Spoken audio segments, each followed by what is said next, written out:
Salut les humains! J'avais publié au tout début de ma chaîne une vidéo qui s'intitulait « Comment réagiriez-vous dans un attentat ?» et j'ai décidé d'en faire une petite mise à jour puisqu'on est tous aujourd'hui en plein dans une situation d'attentat, ou plutôt dans une situation de danger préoccupante. Et c'est assez intéressant de pouvoir observer les réactions des autres et ses propres réactions dans cette situation.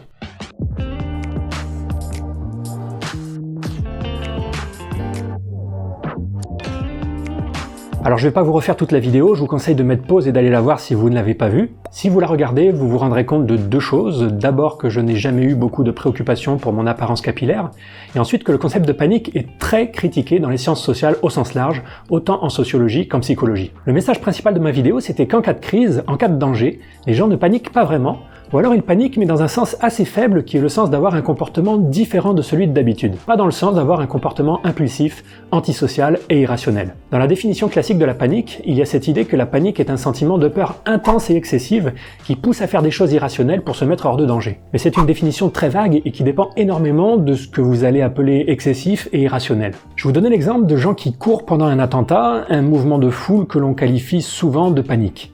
Mais qu'est-ce qu'on veut dire par là? Que c'est irrationnel?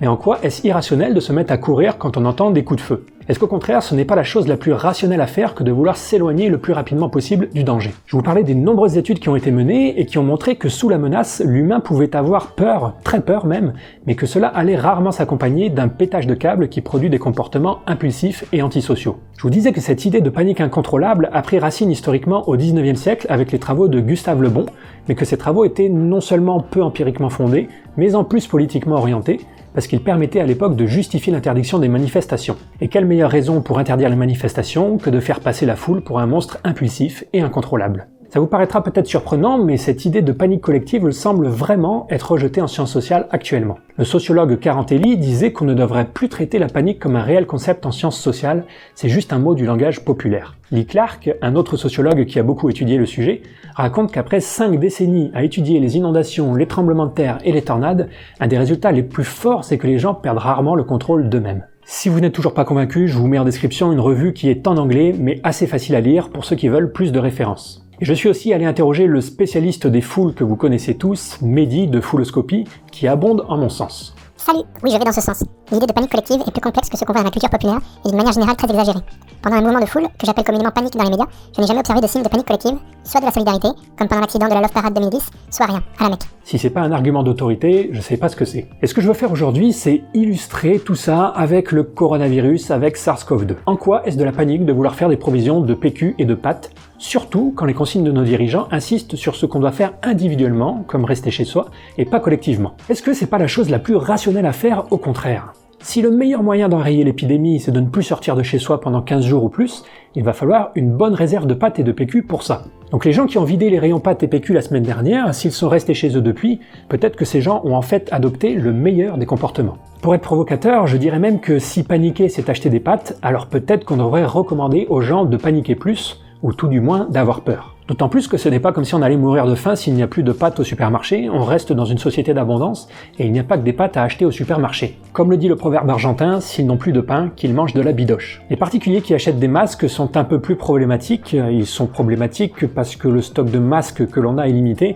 et qu'il vaut mieux les réserver pour le personnel soignant. Mais à nouveau, est-ce qu'on peut vraiment dire que c'est irrationnel, que c'est un comportement de panique d'acheter des masques? Au cas où une personne tomberait malade dans votre foyer, ces masques vous protégeraient. Mais surtout que ce soit clair, je dis pas ça pour que vous achetiez des masques, n'en achetez pas, de toute façon vous devriez plus en trouver beaucoup à la vente. Individuellement, il semblerait donc que ces comportements dits de panique ne soient pas irrationnels. Ils sont au contraire tout à fait adaptés, il faut arrêter de mépriser les gens et de les prendre pour des imbéciles. Par contre, ce qui est vrai, c'est que l'agrégation de ces comportements au niveau collectif peut poser des problèmes, mais il ne s'agit plus d'un problème de rationalité, mais d'un problème de coordination. Exactement comme quand des gens essaient de s'enfuir d'une pièce en feu. Ce n'est pas irrationnel de courir pour s'éloigner du danger, mais si tout le monde fait ça en même temps, au passage de la porte, il va y avoir un bouchon. Ou si tous les agriculteurs se mettent à pomper de l'eau dans une rivière en même temps, il n'y aura plus d'eau, mais à nouveau c'est un problème de coordination, pas un problème de rationalité individuelle. Or, généralement, les problèmes de coordination, on les règle avec des normes. On dit, toi tu sors en premier, toi tu sors en deuxième, ou on dit, toi tu pompes de l'eau le lundi, toi le mardi. Mais là, on est face à une situation inédite, donc on n'a pas mis en place de normes pour gérer la situation. On n'a pas dit aux gens, les informaticiens, vous allez acheter des pâtes le 1er février, les coiffeurs le 2 février, les maçons le 3 février, et les géologues le 30 février. En l'absence de normes, c'est très dur de savoir quelle est la bonne stratégie à adopter. On est dans une situation où on manque d'informations. C'est vraiment important dans la situation actuelle d'essayer de contrer ce mythe que les humains sont enclins à la panique collective incontrôlable, parce que ce mythe ultra répandu pousse les politiciens à cacher des choses à leurs citoyens. Si les politiciens anticipent qu'une information va provoquer de la panique, ils vont avoir tendance à ne pas la révéler. Or, si les psychologues et sociologues ont raison, c'est exactement le contraire qu'il faut faire.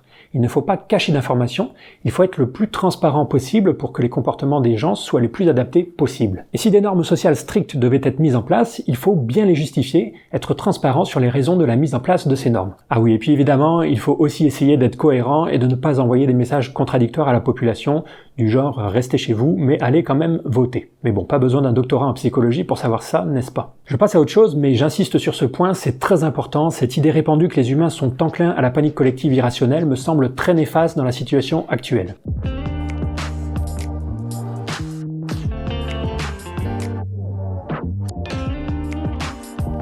Un autre point intéressant dont je vous parlais dans la première vidéo, c'est qu'on a cette idée que dans une situation de crise, les gens vont devenir antisociaux, que ça va être du chacun pour soi. Or à nouveau, c'est pas du tout ça qu'on observe. On peut parfois observer quelques comportements antisociaux, mais dans la grande majorité des cas, on observe au contraire une augmentation de l'entraide. Pendant le 11 septembre, beaucoup de survivants ont déclaré avoir été témoins d'actes d'entraide. Dans les mouvements de foule, on observe souvent des gens qui aident les autres à ne pas se faire écraser. Pendant les attentats du Bataclan, des personnes faisaient pression sur les hémorragies des autres ou attendaient les autres pour leur faire la courte échelle et monter sur les toits. Et dans la situation d'épidémie actuelle, après la diffusion de photos de rayons de supermarchés vides, on a vu fleurir des photos d'entraide, que ce soit des gens qui proposent de faire des courses pour les autres, qui jouent de la musique sur leur balcon, ou qui font des infographies sur les consignes à respecter.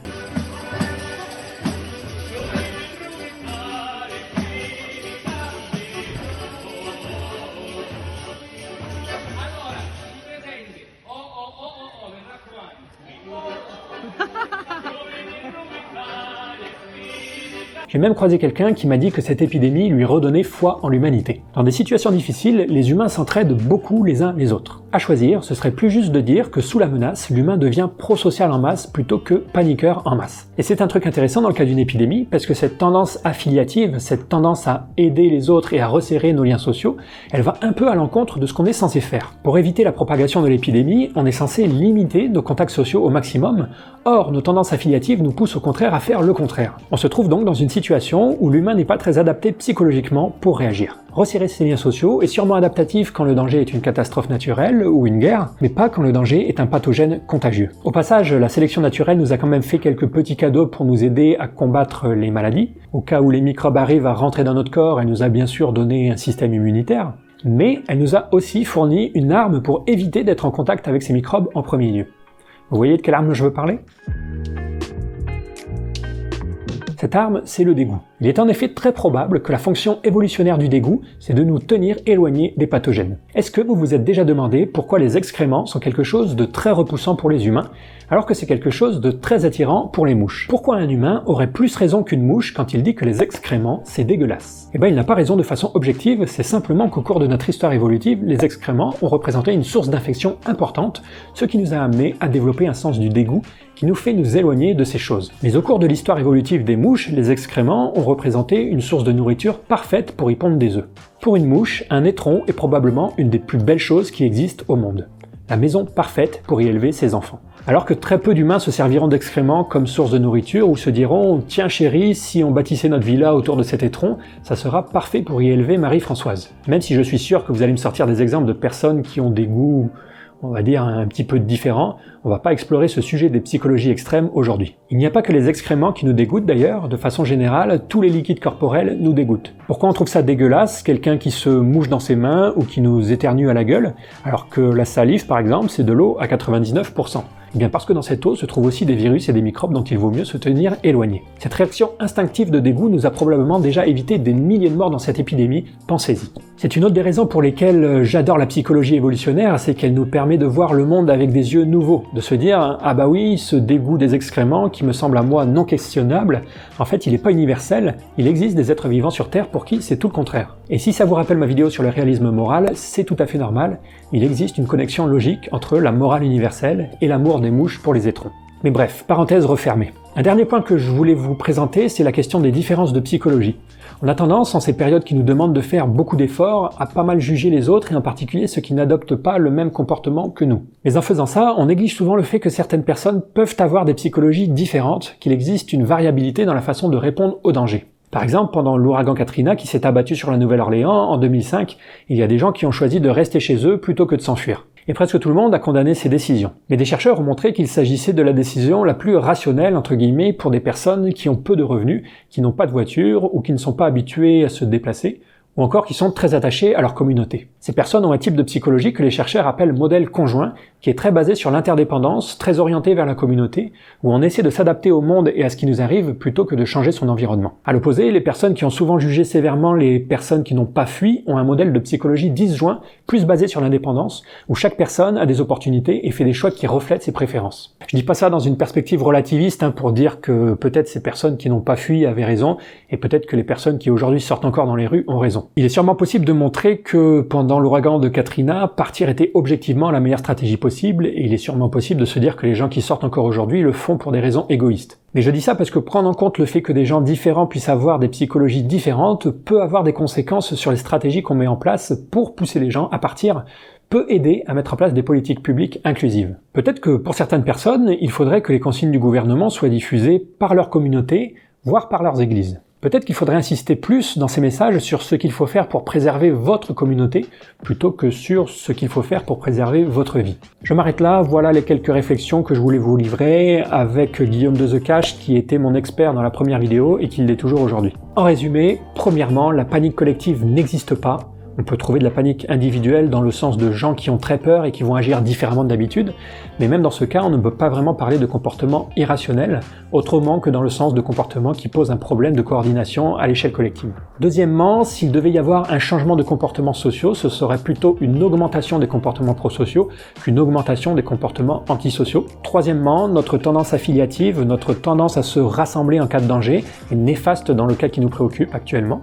Et quatrièmement, prenons en compte les différences de psychologie dans ces situations. Tous les cerveaux humains ne réagissent pas au danger de la même façon. Plus que jamais, portez-vous bien, restez chez vous, n'allez pas voir vos grands-parents, téléphonez à votre famille et vos proches et bénissez l'existence d'Internet.